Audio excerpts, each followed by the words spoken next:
friends, welcome to my YouTube channel Learning Hub. This video is about class 10th topic from chapter number 1 types of chemical reactions. आज इस lecture video में हम chemical reactions कितनी तरीके की होती हैं उनके बारे में पढ़ेंगे. सबसे पहली केमिकल रिएक्शन होती है हमारी बेसिकली केमिकल रिएक्शन जो होती है वो 5 टाइप्स की होती है. ठीक है, पहली कॉम्बिनेशन रिएक्शन, दूसरी डिकम्पोजिशन रिएक्शन, तीसरी डिस्प्लेसमेंट रिएक्शन, चौथी डबल डिस्प्लेसमेंट रिएक्शन और number 5th is oxidation and reduction reaction. ये 5 टाइप्स की हमारी केमिकल रिएक्शंस होती है. सबसे पहली हम डिस्कस करते हैं कॉम्बिनेशन रिएक्शन. कॉम्बिनेशन रिएक्शन, जैसे इसका नाम से ही हमें पता चल रहा है कि कॉम्बिनेशन मीन्स कंबाइन होना. ठीक है, नाम से ही हमें पता चल रहा है कि किस तरीके की रिएक्शन होगी जिसमें दो रिएक्टेंट कंबाइन होंगे और उनसे एक सिंगल प्रोडक्ट मिलेगा. ठीक है, तो डेफिनेशन है those chemical reactions in which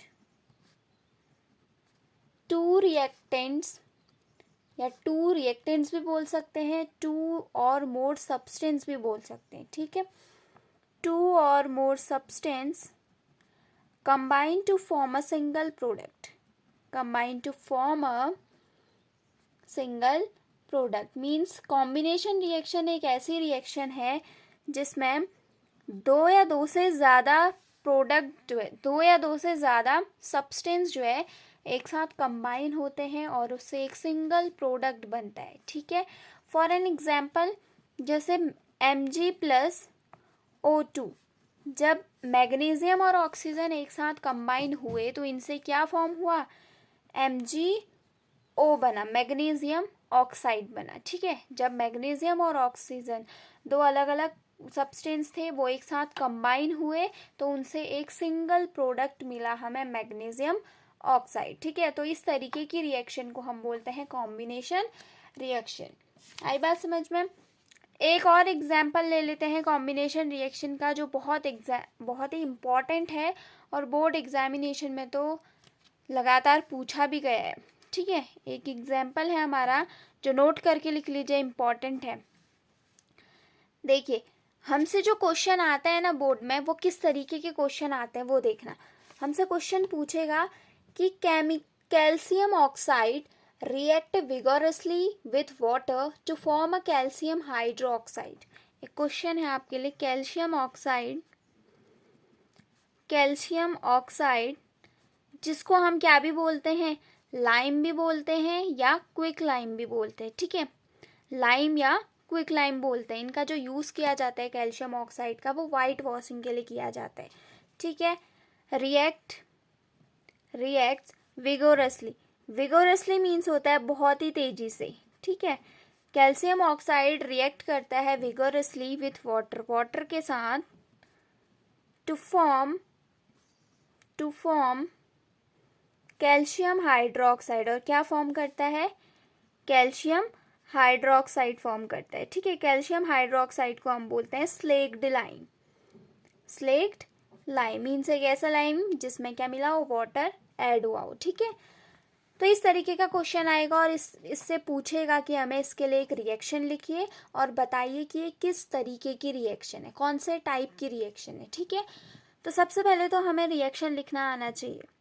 calcium oxide CaO, calcium oxide react करता है विगोरसली विथ वाटर के साथ रिएक्ट कर रहा है तो मीन्स इसमें वाटर ऐड होगा. ठीक है, उससे क्या फॉर्म कर रहा है, to form a calcium hydroxide. क्या फॉर्म कर रहा है, CaOH का whole twice calcium hydroxide form कर रहा है. ठीक है, जिसको हम स्लेक्ड लाइम बोलते हैं. तो बताइए ये किस तरीके की रिएक्शन है.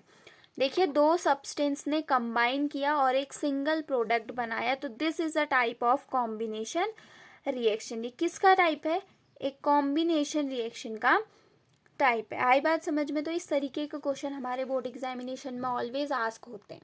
ठीक, नेक्स्ट टाइप की रिएक्शन आती है हमारी डिकम्पोजिशन रिएक्शन. डालिए heading decomposition reaction. Decomposition reaction अब किस तरीके की रिएक्शन होगी, इसका भी हमें सीधे से नाम से पता चल रहा है. डिकम्पोजिशन, डिकम्पोज होना मतलब टूटना. डिकम्पोज मीन्स होता है लिखिए those reactions in which a compound split means होता है टूटना, splits into two or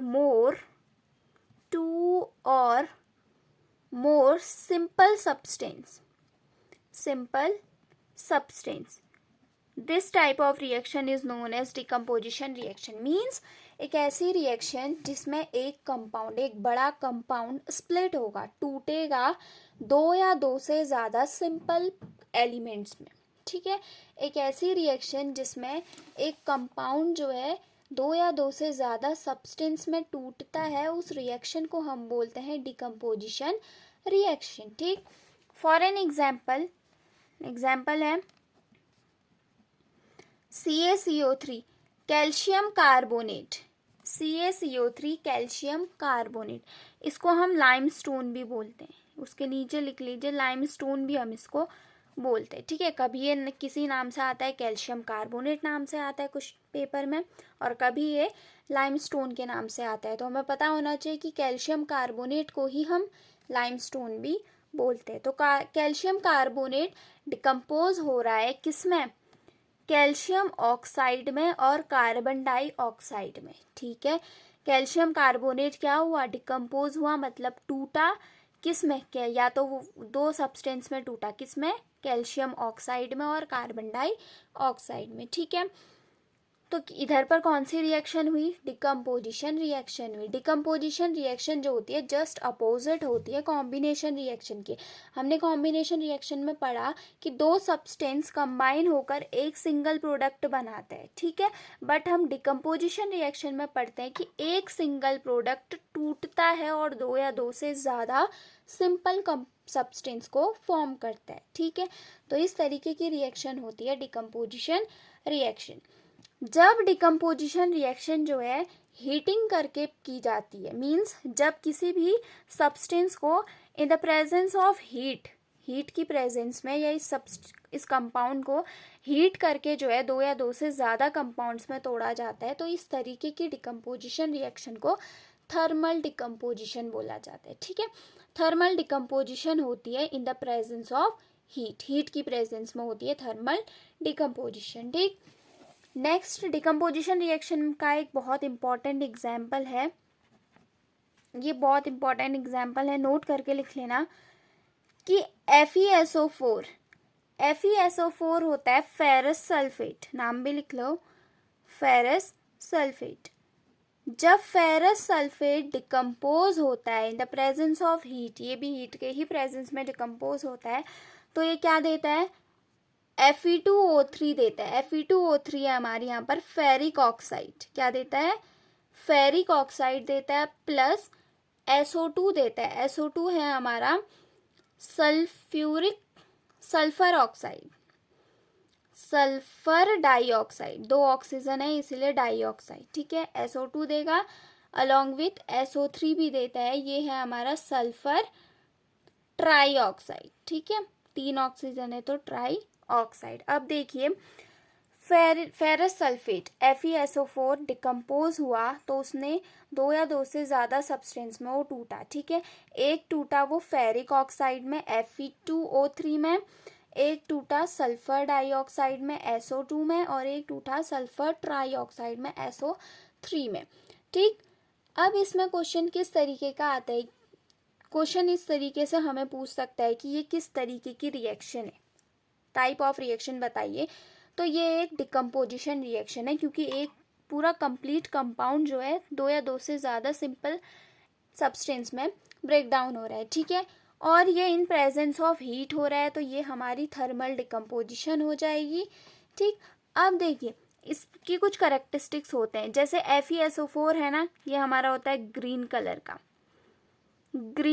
का, ठीक है, याद रखना FeSO4 हमारा ग्रीन कलर का कंपाउंड होता है, और ये जो फेरिक ऑक्साइड है Fe2O3 ये हमारा ब्राउन कलर का कंपाउंड होता है, ब्राउन कलर का होता है Fe2O3, ठीक। और जो SO2 है और SO3 है, ये हमारे SO2 और SO3 ये हमारे और देखिए SO2 जो है, इस SO2 जब ये SO2 बर्न होता है ना, इस SO2 की जो स्मेल आती है वो एक बर्निंग सल्फर की तरह हमें स्मेल ऑब्टेन होती है। जब SO2 फॉर्म होता है FeSO4 के डिकम्पोज होने से, तो हमें एक बर्निंग स्मेल फॉर्म होती है। ठीक है, हमसे क्वेश्चन ये आस्क होता है कि हमारा एक ग्रीन कलर का कंपाउंड है जो डिकम्पोज हो रहा है, ऐसे कंपाउंड्स में, ऐसे सब्सटेंस में डिकम्पोज हो रहा है, मतलब ऐसा सब्सटेंस हमें मिल रहा है एक ग्रीन कलर के कंपाउंड के डिकम्पोज होने पे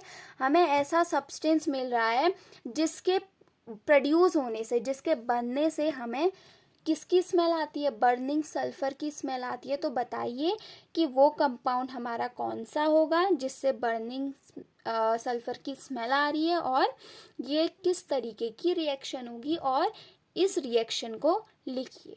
ठीक है, इस तरीके का क्वेश्चन हमें मिलता है।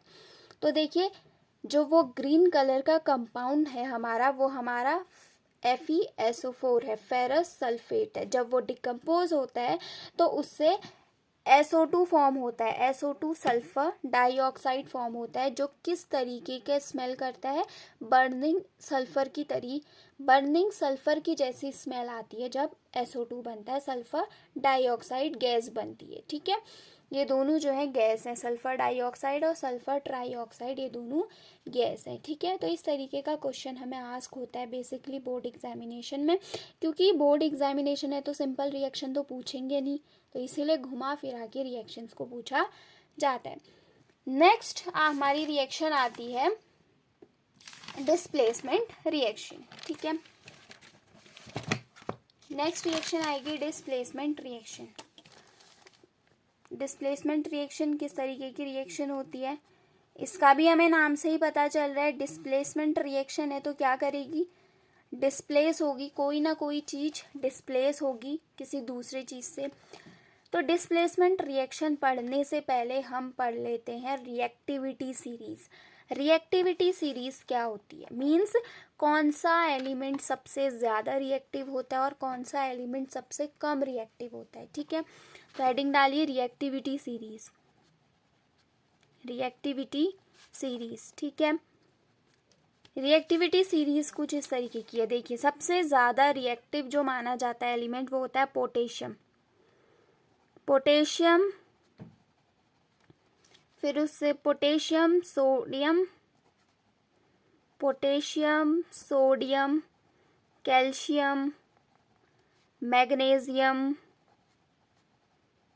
Potassium sodium calcium magnesium, aluminium, zinc, iron, tin, lead, hydrogen, copper, mercury, silver, gold and last is platinum. ठीक है, ये हमारी रिएक्टिविटी सीरीज, और ये रिएक्टिविटी सीरीज जो है इस तरीके से जो है डिक्रीज होती है, डिक्रीज हो रही है रिएक्टिविटी सीरीज इस तरीके से। ठीक है, सबसे ज़्यादा रिएक्टिव माना जाता है पोटेशियम को। इसका आप केमिकल रिप्रेजेंटेशन भी देख लीजिए, मतलब इनको इसके सिंबल्स के फॉर्म पे कैसे रिप्रेजेंट करते हैं। पोटेशियम को रिप्रेजेंट करते हैं हम के से, sodium Na, calcium Ca, magnesium Mg, aluminium Al, zinc Zn, iron Fe, tin Sn, lead Pb, hydrogen H, copper Cu, mercury Hg, silver Ag, gold Au, platinum Pt। ठीक है, तो सबसे ज़्यादा रिएक्टिव एलिमेंट जो होता है वो हमारा पोटेशियम होता है, उससे कम रिएक्टिव होता है सोडियम, उससे कम होता है कैल्शियम, उससे कम मैग्नीशियम। मीन्स रिएक्टिविटी सीरीज ऐसे नीचे को क्या हो रही है, डिक्रीज हो रही है। सबसे ज़्यादा रिएक्टिव पोटेशियम और सबसे लीस्ट रिएक्टिव जो होता है वो प्लैटिनियम होता है। आई बात समझ में। तो डिस्प्लेसमेंट रिएक्शन पढ़ने से पहले हमने रिएक्टिविटी सीरीज को जान लिया। ठीक, अब पढ़ते हैं हम डिस्प्लेसमेंट रिएक्शन होती क्या है। those reactions in which one element takes place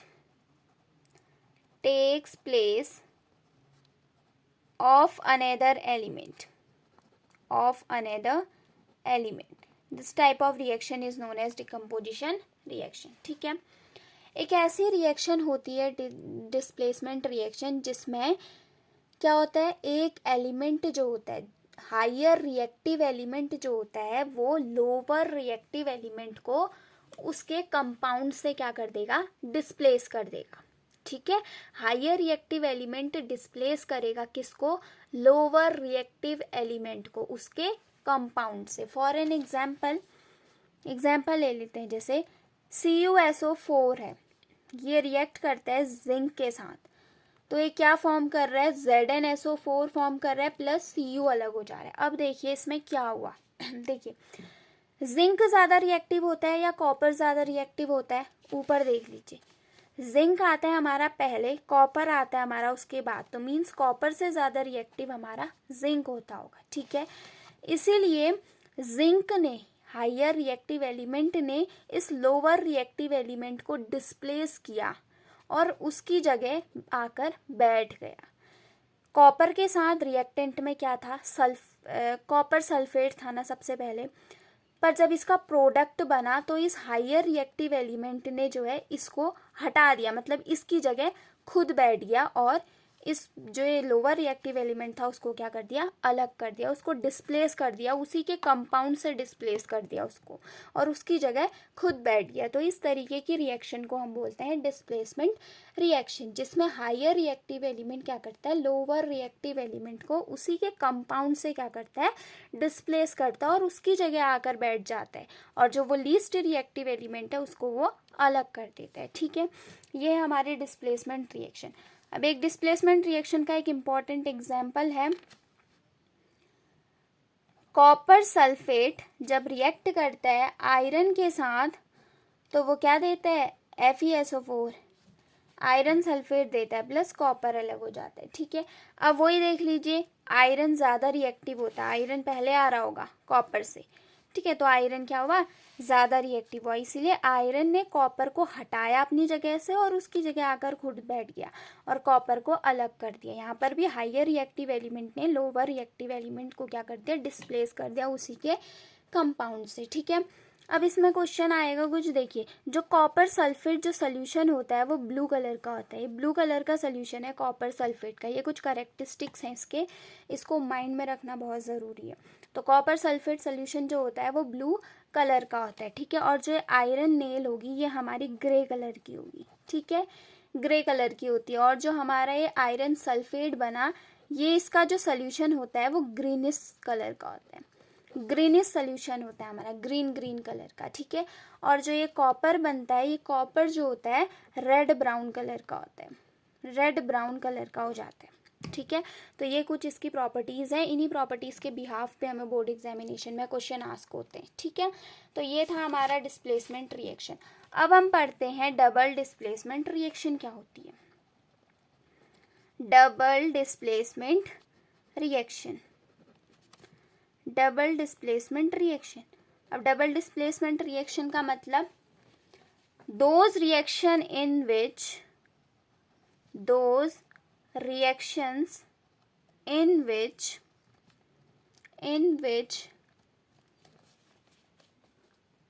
two compounds react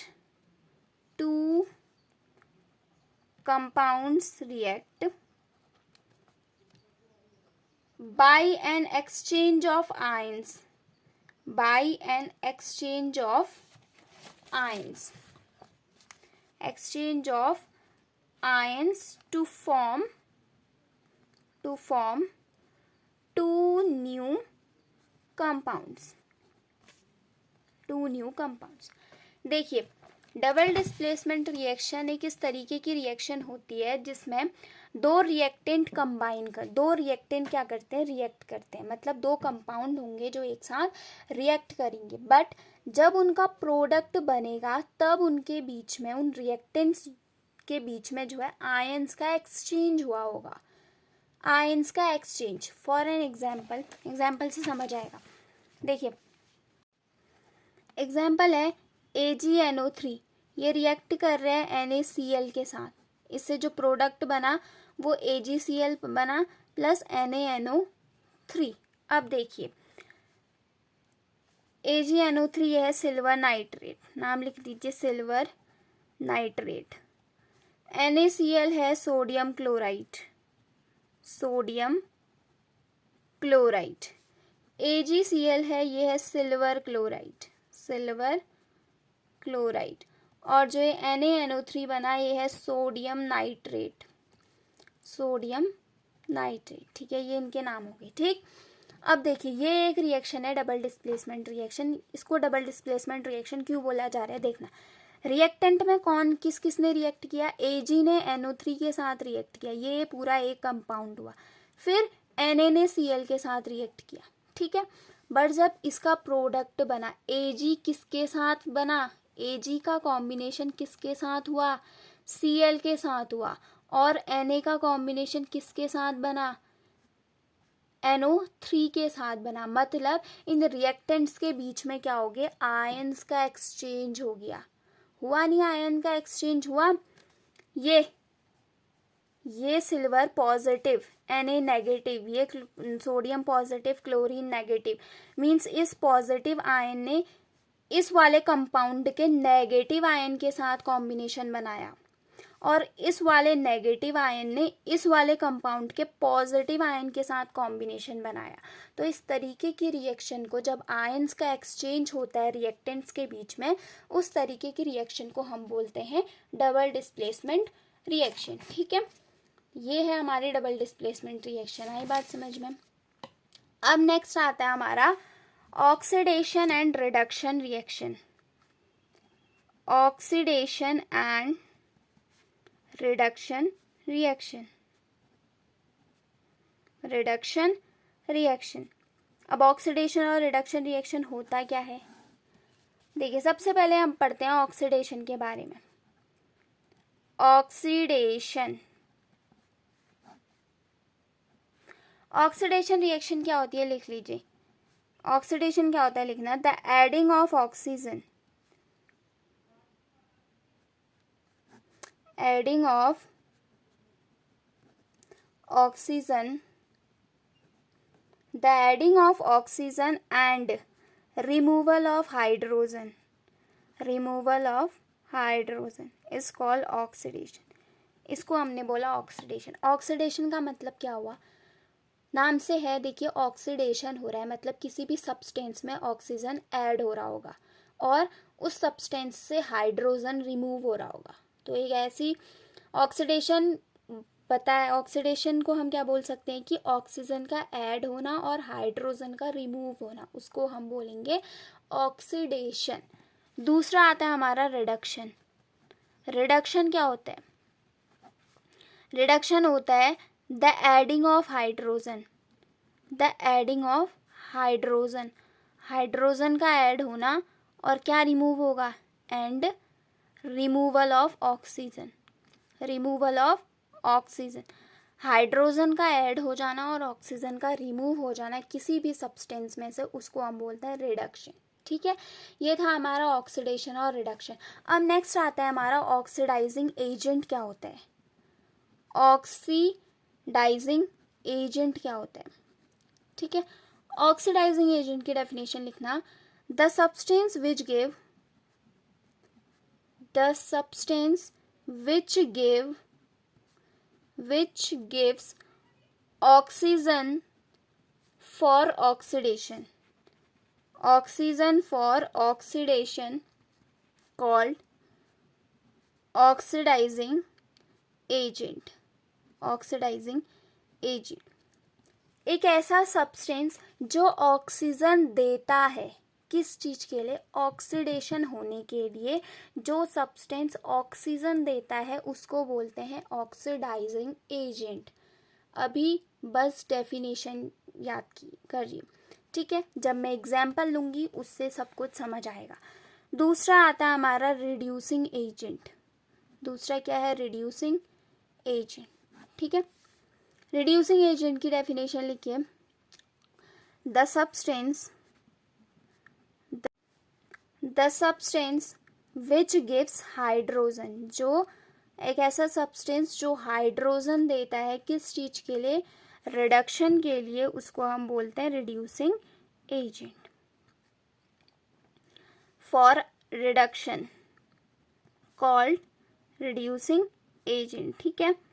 मतलब ऑक्सीडाइजिंग एजेंट क्या हो गया, ऐसा सब्सटेंस जो ऑक्सीजन दे रहा है ऑक्सीडेशन के लिए, उसको ऑक्सीडाइजिंग एजेंट बोलेंगे। और रिड्यूसिंग एजेंट क्या हो गया, ऐसा सब्सटेंस जो हाइड्रोजन दे रहा है रिडक्शन करने के लिए, उसको हम रिड्यूसिंग एजेंट बोलेंगे। फॉर एन एग्जाम्पल देखिए, कॉपर ऑक्साइड रिएक्ट करता है हाइड्रोजन के साथ और क्या फॉर्म करता है, कॉपर और वाटर फॉर्म करते हैं, ठीक है।